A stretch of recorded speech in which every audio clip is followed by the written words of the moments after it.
So now let's have the application of the properties of parallelograms. So pag sinabi natin parallelogram rather, hindi lang parallelogram ang tinutukoy natin. We also consider the other types of parallelograms. Ito yung square. So yung una dyan, we have the parallelogram. So under the parallelogram, we also have the rectangle, the square, and rhombus. So, yun yung mga kailangan nating malaman na properties. So, i-apply natin yung mga properties na tinuro ng teacher nyo sa inyo dito sa example natin. Okay? So, let's have now number 1. So, first is to consider or to identify kung anong klaseng quadrilaterals ang given. Okay? And then, kapag na-identify nyo na, tandaan nyo yung mga properties. Kasi we're going to apply the properties or one of the properties para ma-solve natin yung given problem. Okay? So, let's have number 1. RSTV is a rhombus. So, that means it's a special type of parallelogram. Kasi ito isang rhombus. So, natatandaan natin na lahat ng properties ng parallelogram ay naka-rhombus din. So, aside from that, pag sinabi natin rhombus, it has 4 equal sides at saka the diagonals bisect each other. Tama? So, ngayon, let's find the measure. So, sa letter A, ang given natin ay 4x plus 7. At ang tinutukoy ng 4x plus 7 dito is the side of the rhombus. That means, ito yung side na ST. Line segment ST, the measurement is 4x plus 7. And the line segment SR, nandiyan din, SR is 9x minus 11. And we all know that this figure is a rhombus. So, pag sinabi natin rhombus, isa sa property niya in terms of the sides, all the sides are equal.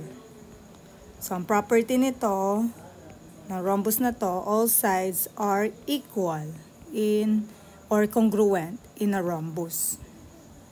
Right? So, ngayon solve na natin dyan. Sabi natin, the relationship ng mga sides ng rhombus ay equal. Kasi nga, they are congruent. So, let's apply. So, that means, ST is congruent to SR. And congruent din siya sa TV, right? So, line segment TV, congruent din siya sa line segment RV. So, ngayon, ang given lang natin ito. Itong dalawang ito. So, kung congruent siya, that means ST, measurement of ST is equal to the measurement of SR. So, ngayon, substitute na natin, ST is 4x plus 7. So, the relationship ng dalawang yan ay congruent. So, SR natin is 9x minus 11. So, kung congruent sila, they are also equal. So, yan, equal sila. So, ngayon, let's apply yung naturo sa atin na solving using the algebra method.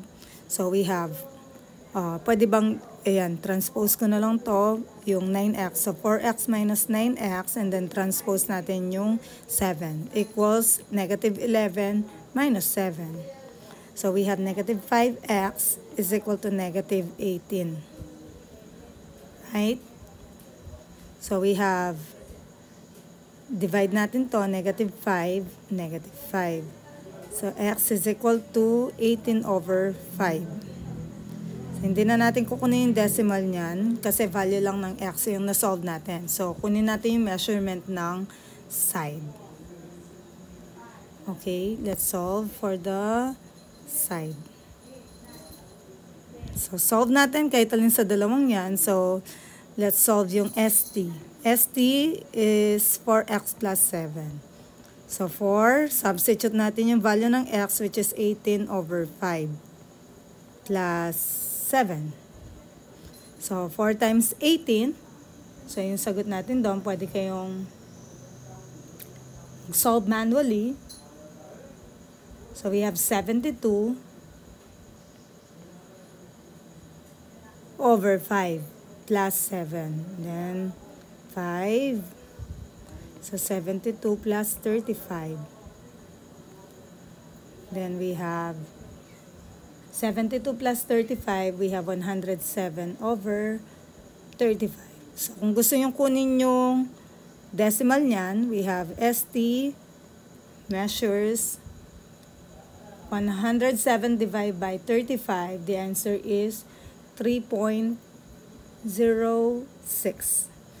So ST is approximately 3.06. So yan yung measurement ng ST. So that means, kung ito-drawing natin yan ulit, this is STVR or RSTV.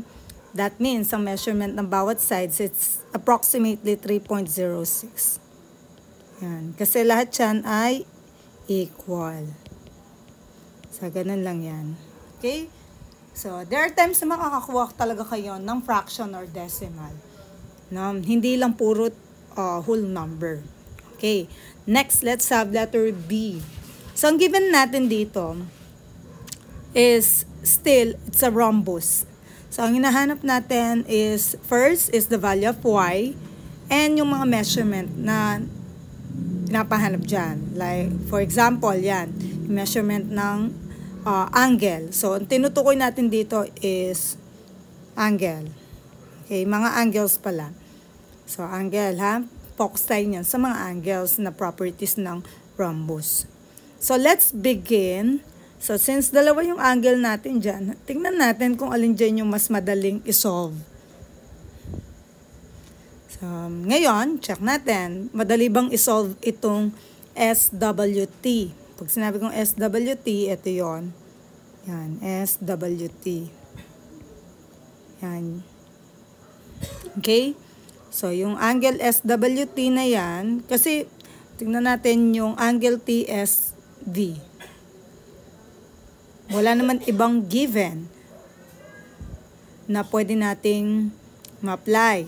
Ang isa sa mga property kasi dyan is, di ba, ang diagonal, it bisect the angles of the rhombus.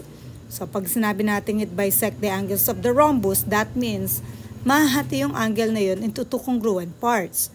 Yun nga lang, wala tayong other basis para makuha natin yung measurement ng angle na to. Ito. TSV. Yan. Ngayon, check natin yung isa pang given na angle. So, the other given angle is SWT.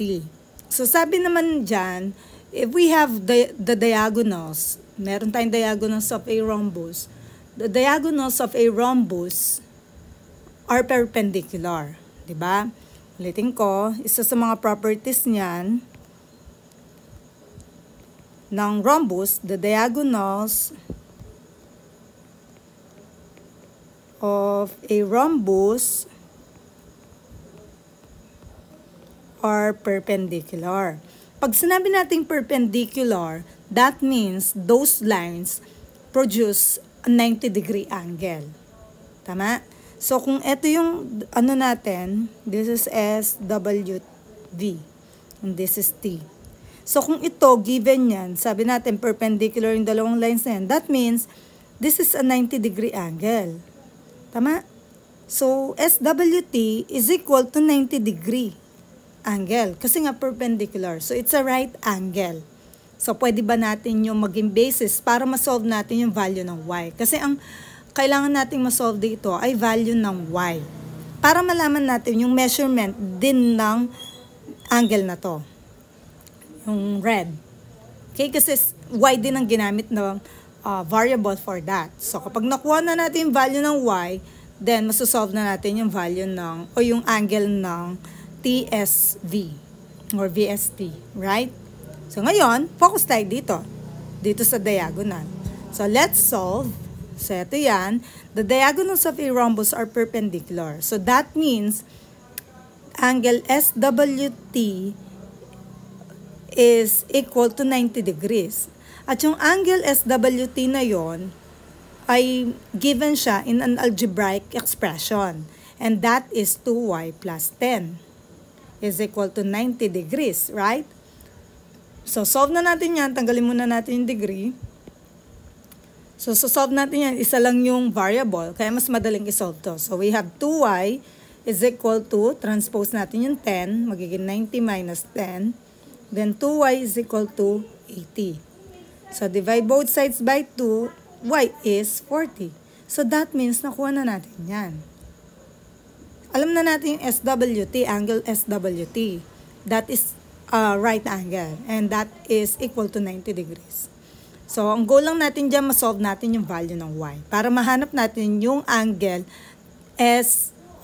TSB or VST.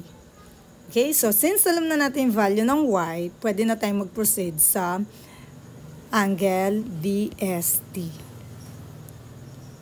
or TSV. Or angle TSB, pares lang yan. Okay?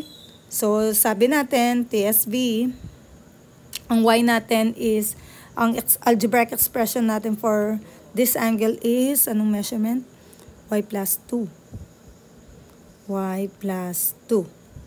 So, ang y natin is, eto yon 40 plus 2.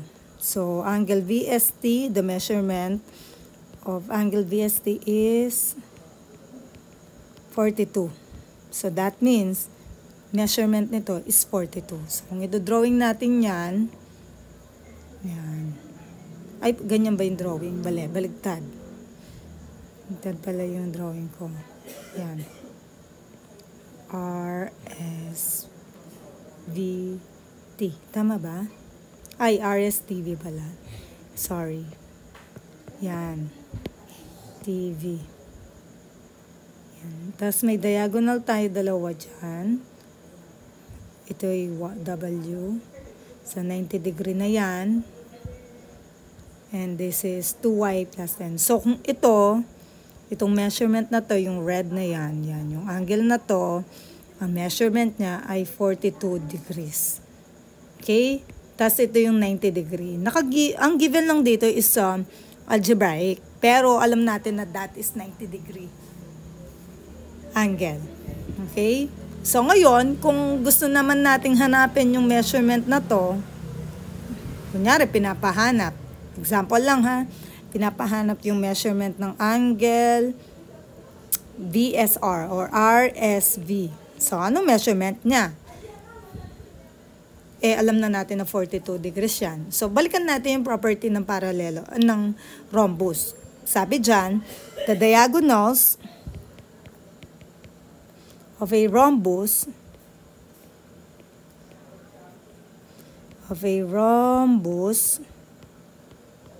bisect the angles of a rhombus. So, pag sinabi natin bisects the angles of the rhombus, that means nahati siya sa dalawa. Right? So, this is also 42 degrees. So, angle, the measurement of RSV is also 42 degrees.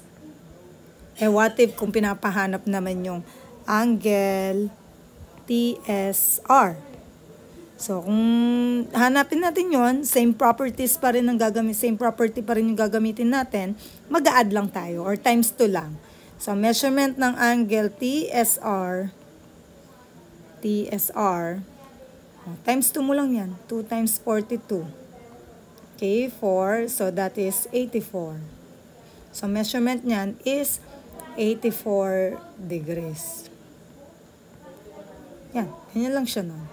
Tama ba? 4 times 84. So, ibig sabihin nun, 84 degrees tong buong ito. Ano bang kulay ang lalagay? Yan. 84 yan. Okay? So, ngayon, kung gusto niyo naman hanapin yung other angles, itong buong ito, kunyari yan. Apply the properties ng isang parallelogram. Ito yung opposite angles are congruent. Diba? Properties yun ng, isa sa mga property yun ng parallelogram. So, kung isosolve din natin yan, kunyari walang diagonal, ayan, R, S, T, V. So, kung ito ay 84 degrees, ano measurement nito? This is also 84 degrees kasi nga, opposite angles. Opposite angles are congruent in a parallelogram. Tama? O, ngayon naman, kapag ito naman yung gusto nyong hanapin, measurement nito, edi 180 consecutive naman. Diba? Consecutive angles are supplementary. So, 180 minus 84. Ayan, 180 minus 84. That is 86, right? Tama ba?